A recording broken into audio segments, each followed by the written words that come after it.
Rock and roll. You're on the clock in the first ever pick in the history of the Conflewdence Game. So if you just look at the Super Bowl odds, the team that has the lowest Super Bowl odds are the Carolina Panthers. If you just look at how the NFL views these teams, there's a conference call going on now. I couldn't take part in it because we have our show, but it's how the NFL kind of put the schedule together, and the Panthers only have one standalone game all year, and that's when they play overseas. So that goes to show you kind of what the league thinks of the Panthers right now, that there is a chance that Bryce Young plays better, but if there's any game that I'm confident the Eagles win this year, it's the W versus Carolina. Now, interesting. I should also say this, though. The game that, if we were doing this exercise a year ago. Exactly. Yeah, the Arizona Cardinals were lowest in Super Bowl odds. They didn't have these primetime games, and the Eagles end up losing to Carolina. Similar time of year, not exact same, but late in the season, right? So maybe the Panthers kind of get some momentum under Canales, but I am going with Eagles over Carolina for the game that I have the most confidence in right here. Okay, interesting. Yeah, the deeper you go into the season, maybe the more variables there are. Who knows how these teams turn out? But I think if they were playing tomorrow, that's the right pick. But who knows if that's how it turns out?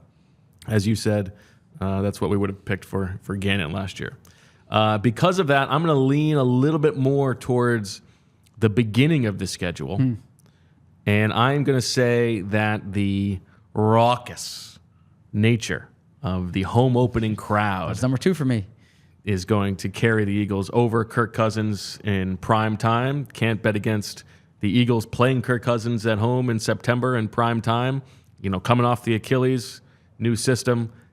Eagles coming back from Brazil with a little bit of extra rest. I'm taking the Eagles week 2 with a win over the Melvin. That was number 2. I am with you there. Real quick, I know we're going to have ample time this offseason to discuss kind of league-wide over-unders and whatnot, but 15, 30 seconds, what do you make of the fact that the Falcons 13th in Super Bowl odds this year? Yeah, and negative odds to win the division? It feels very weird to me. Is it confidence in Kirk? Is it confidence in Raheem Morris? Is it confidence in Kyle Pitts? I was going to say, it's got to be Kyle Pitts. All these people, they know that he's from right over there. Yes, that is true. Yeah, it's weird. I mean, I don't have a lot of confidence in the Falcons. I mean, they're like, if you in the Maddenization of their roster, they've got interesting weapons on the outside and a quarterback that's interesting, but they still have real issues on defense, and that offensive line is not great, and I'm not so sure that I believe in Kirk Cousins down in Atlanta. Well, if you don't believe in Kirk Cousins down in Atlanta, it's a good thing they took Michael Penix. But I will say, I think Seth Walder at ESPN does a really good job with how he looks at the data, and he had he found through data expected sack production, and this concludes it kind of supports or confirms what we talked about going into the draft. But his data showed Dallas Turner was clearly the top pass rusher, right? And so Turner, who was not even the top pass rusher selected, but I would have more confidence in the Falcons this year if they had someone like that rushing around the edge than if they took Michael Penix, number 8. Well, sure, but they didn't take Michael Penix for this year. I understand that, but I'm saying if you're talking about this year's team, I'm saying of course. If you told me that all right, their defense has more pass rush. They have Kirk Cousins with these weapons. Now they're okay. I can get kind of behind maybe top half of the league in Super Bowl odds. As it stands, that surprises me a bit. Yeah, I agree. So my number 3 here, I get to go with because you took my number 2, which is win at New York Giants. Yeah, good one. And I didn't kind of the Giants game week 18 is harder to judge because you don't know who's going to be playing that game. But win at the Giants, I feel better about that. Don't like this Giants team. And although I do like Brian Burns, I think Saquon's going to be particularly motivated that day, and I'm expecting that. I wonder if the Giants, did you see the uniforms the Giants came out with today? Yeah, very ugly. It's like the Montreal Canadiens. Yeah, I mean, I respect the Habs, but not in football. The Have-Nots, as the joke has been made. Oh, is that what the people have said? Yes. Who said that? Okay. Classy, though? Well, 100 years, right? So, but... Whenever you say classy, it reminds me of the Office episode with Jim talking about classy, and he's in the tuxedo. Yeah. Okay. 100 years and 2 total starts, maybe even 1 for a black quarterback.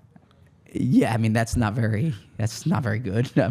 I mean, it's probably I was gonna say it contributes to why they haven't had much success. But no, I don't think that. I think that's more kind of coincidental than anything else. I disagree. The fact that they had Eli Manning for a decade plus, won 2 Super Bowls, but certainly there's been more than enough time for that. I don't know. I didn't expect to go down that rabbit hole, but I think the Eagles win at the Giants. Yes. Okay. I think that was the right pick there. And you get the Giants early season. I'm gonna go here. Washington at home, Week 11 is an interesting one, but maybe those games tend to be a little bit odd. I'm gonna say here, give me Week 4 at Tampa, a win for the Eagles. A house of horrors for them, but I feel like a little motivation to get back after that the playoff loss. I like leaning into the early season a little bit because I think we know the teams will be a little bit more like we think they're going to be. So I'm going to take a Week 4 win at Tampa Bay. Interesting. That was 17th on mine. I didn't have much confidence in that game. Yeah, it's just a weird game for me. Now it's coming off. It's back-to-back road games. Yes. Because they have New Orleans the week before. But I think New Orleans is a more difficult place to play. I thought about that as the pick instead, but. I think Tampa, I'm taking a win there, but maybe that'll come back to bite me. So then I am going with the W versus Washington on the Thursday night. Now the Thursday night, Week 11, the Thursday night element of this maybe neutralizes it a bit, but you're playing at home. The Eagles are the more talented team. I feel confident in saying that. So I would prefer if it was a Sunday to Sunday, but I still like the Eagles in that game over the Commanders.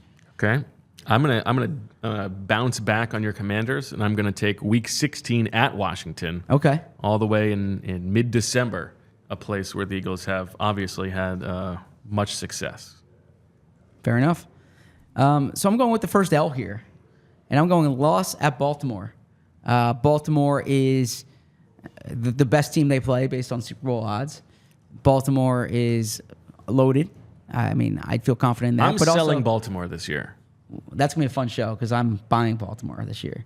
But the sequence of games, too, that comes after the Rams game. So you have this, you get back. Now, the Ravens also play, actually. They play Monday night. They play Monday night. In Los Angeles. The Eagles play Sunday night in Los Angeles. So both teams coming on this West Coast, East Coast. And we haven't talked about this since the show last night. We came out just when the Eagles schedule came out. We hadn't had a chance to look at the whole picture, but just in terms of the easiness of this schedule, the Week 5 bye is maybe not ideal, but in addition to the slate of opponents, which is pretty easy on paper at least, not a single team they're playing is coming off of a bye. And as we said, even this one little bit of difficult scheduling where they go to Los Angeles and then have to play a road game, Baltimore is also going to Los Angeles the week before and has a shorter week of rest, a shorter day of rest. Yeah, it's like the opposite of last year. Right. Right. And even last year, the advantage the Eagles had coming off the bye,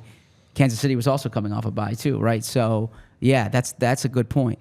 But the other thing I'll say is the Eagles played against the Rams this past year. Beat the Rams, but they lose to the Jets the following week, right? So maybe there's a residual. You get the little carryover. You get the carryover. So, yeah, I am going with the loss at Baltimore here. We all silly like the mayor.